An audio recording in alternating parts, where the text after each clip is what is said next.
Hey guys, today we're doing kind of a quick down and dirty video. I wanted to do a video on building an isolation box. We're here in my garage and I've got an isolation box that I built years ago.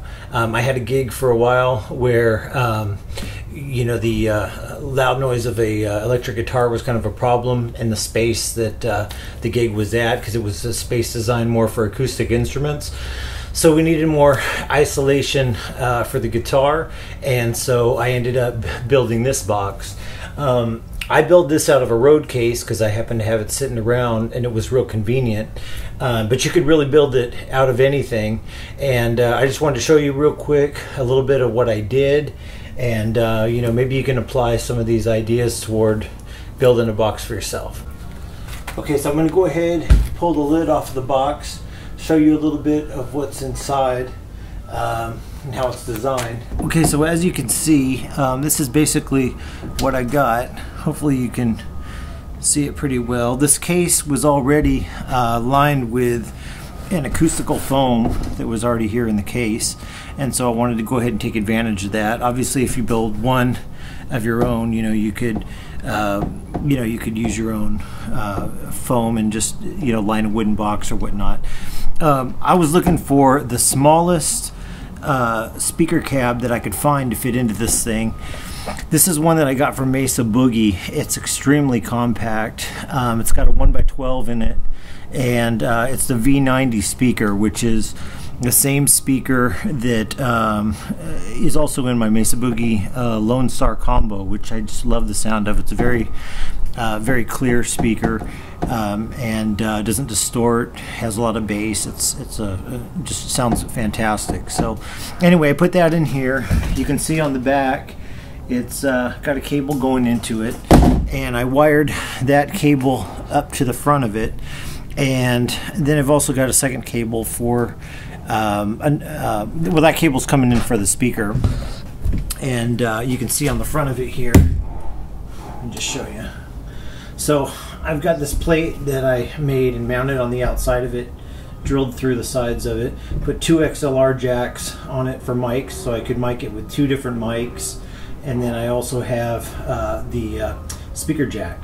And so, and I've also got a little warning on here for if anybody else were to use it, so they know the ratings for the speaker.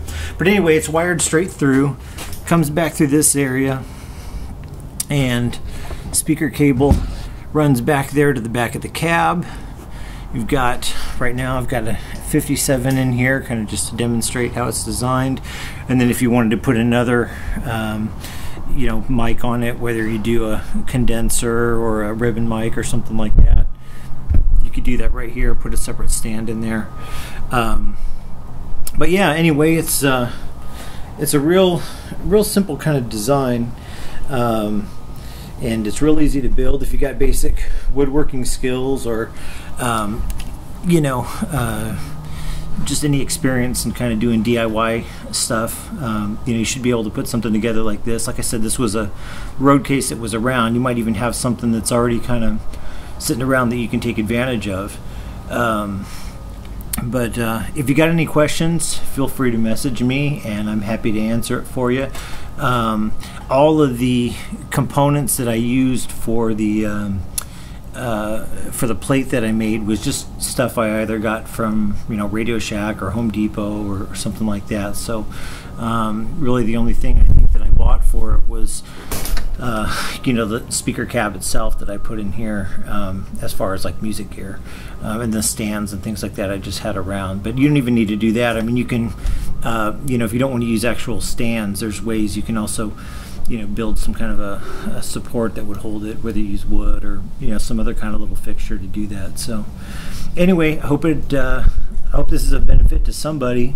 It worked out really great for me, just in case you guys are wondering. You know, a lot of times people worry about you know, whether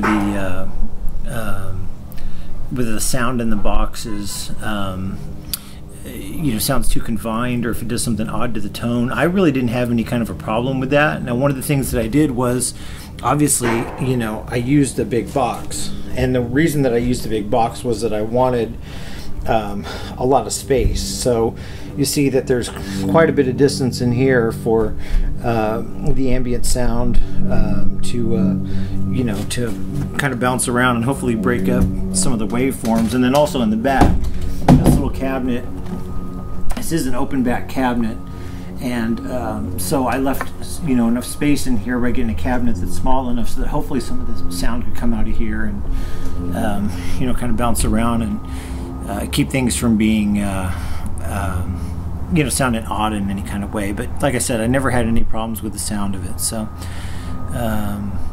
anyway, hope it helps you out, and that's it. See you next time.